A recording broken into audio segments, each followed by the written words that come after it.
Good morning, everyone. It is 2 weeks post-op from my lower lumbar fusion of the L5-S1. Those of you just tuning in, I had a ALIF, which is an Anterior Lumbar Interbody Fusion. It's the removal of a disc and the installation of a titanium cage filled with bone grafting through the front, and then they flip you over, and in the back they put in pedicle screws and rods to hold all that together in the back as well. Had that done 2 weeks ago today, so had my second major surgery in 9 months. Again, if you're just tuning in, I had a broken femur, an intertrochanteric fracture. It's the largest part of your femur broken clean across. Did that 9 months ago on a fall. Exacerbated a already jacked up back. Had spondylolisthesis, spondylosis, spinal stenosis, as well as adult degenerative scoliosis and some blown out discs, just to name a few.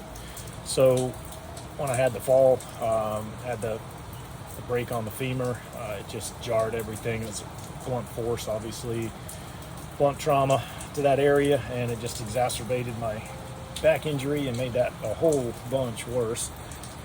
And I haven't gone a day without pain in 2 years. Actually, it's been a little more than 2 years now. And doctor said that when I would come out of the surgery that I would have immediate relief, and man, he was absolutely dead on the money on that one. I know a lot of you are having some bad experiences with this stuff, or you're watching videos on YouTube and you're getting bad vibes, bad reports. There's a few out there that are decent reports, but man, let me tell you something. I had outpatient surgery and went in at 7 a.m. and by 7 p.m. I had already had surgery, been home, had dinner, and walked a mile. Next day I walked just over 2 miles. The day after that I walked walked 6 miles, and then it's been 10 miles a day ever since, shy of Wednesday when I go to church. I don't do my evening walk, so I only do 8 miles on that day. And Sundays, the last 2 Sundays, I've taken that as a rest day, let my body just kind of get some full rest over it. We're at church pretty much all day that day anyway. So nothing overly strenuous on the back or the lower back muscles or any of that area at all. So it's been just easy rest day. Your body's got to have some of that too. Haven't been doing anything crazy. I know some of you are probably going, what, 10 miles? I walk 5 times a day. Walk at 7 a.m., 10 a.m., 1 p.m., 4 p.m., and 7 p.m. I walk 2 miles each time there. Those are my measured miles. That's on top of whatever else I'm doing, walking around the house, which it honestly doesn't amount to much. So I just call it the 10 miles. It's actually a little more than that, but just for simplicity, it's 10 miles a day. So, and there's some of those days where you're just like, at the beginning stages of it, it was rough. First couple of days, a mile taking, 30 plus, almost 40 minutes. I remember going from one day doing 1 mile, 39 minutes, and the next day back down to my close to my regular pace, and it was 17 something, 17 minute mile. And I generally walk 16 to 18 minute miles, 3.6 miles an hour ish. So got the pace back, but there's been days where it's slowed down and it's gone up. And I will say this: you're going to have some muscular pain, and your body's kind of realigning. It's been realigned, I should say. It's not that it's realigning because it's already happened with the back screws and rods and all that junk being put in there. Everything's been straightened out in that area, so everything's taken a strain. Walking over my hips, the hip flexor area, like, just so some of you would know, right in over here, and then of course your lower back right across here, these muscles in here where they do the incision, that put a beating on me, and I went until this past, I want to say Thursday. Today's Monday the 17th, so it was, I want to say Thursday. It's either Wednesday or Thursday. And I had remembered a friend of mine had got me one of those small little massage guns with all the different tips on it and whatnot for when I broke my hip. Because the muscular damage that was done in that area was ridiculous. So just trying to massage out those knots was painful in itself. But I remember just how much, it hurt to just apply just a lot of pressure on those things. But man, you got some relief when it settled down. And I was just having the issues on the lower back last week and it was clearly muscular around the incision sites and that area there, and then over the tops of the hips and the hip flexors and whatnot. So I got that muscle or massage gun thing out, and man, I went to town on that area, just driving that thing in there. That whole area probably did both sides of my body on the lower end of it for probably 5 minutes apiece, and then got up and went for a walk. And let me tell you something, it wiped out all that pain that I had. I mean, 100%. I was absolutely 100% zero pain when I did that. I went for my walk and I was like, this is amazing. I haven't had a day of zero pain in over 2 years. So that was absolutely incredible. I can't rave enough about it. It was awesome.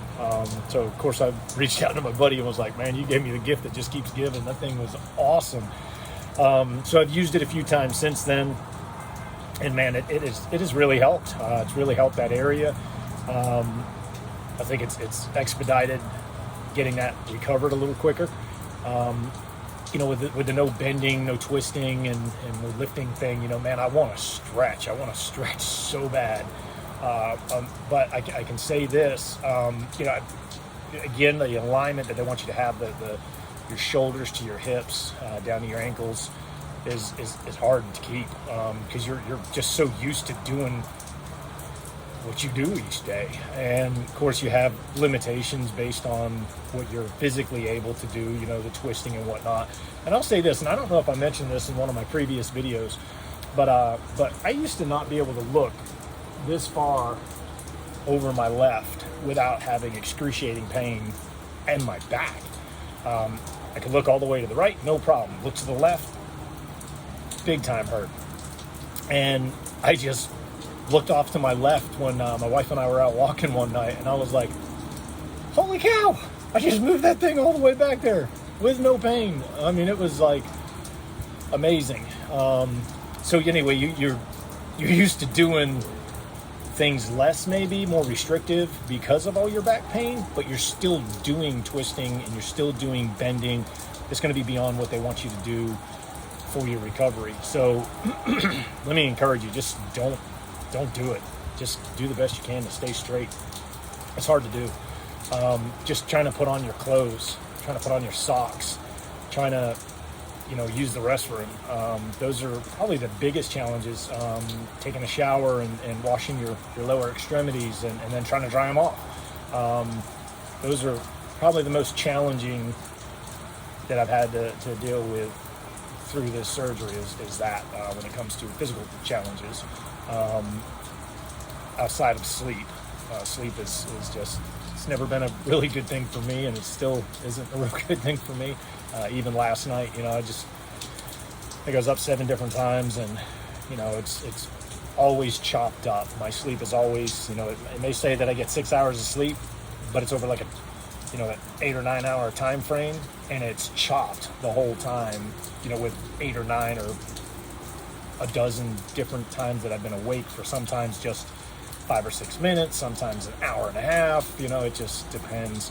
But those are probably the more physical challenging parts, is getting comfortable while you're in bed, and like I said, doing anything that you need to do in your lower extremities can definitely be challenging.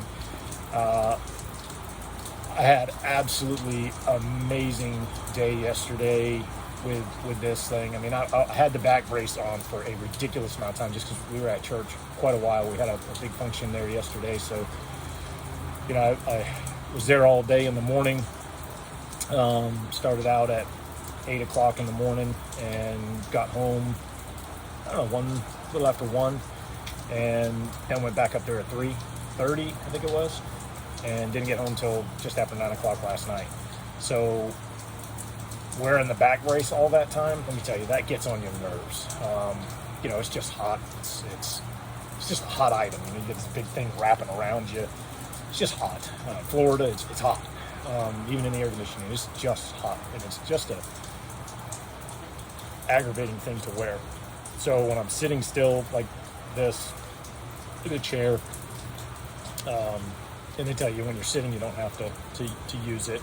If I'm driving, I absolutely put it on, and I've been very good with putting it on anywhere. If I walk outside this house to go do anything, whether it's a walk or leave, I'm putting that thing on.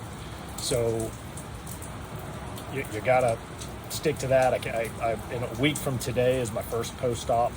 Really looking forward to hopefully them saying, you can stretch, or you can bend this much, or you can give me something a little less restrictive. I'm hoping, and I'm hoping that some X-rays show bone grafting already taken and already fusing. I'm hoping that's the case. But I feel amazing. I mean, today alone, I just feel incredible. I feel just this freedom, from pain, which is amazing.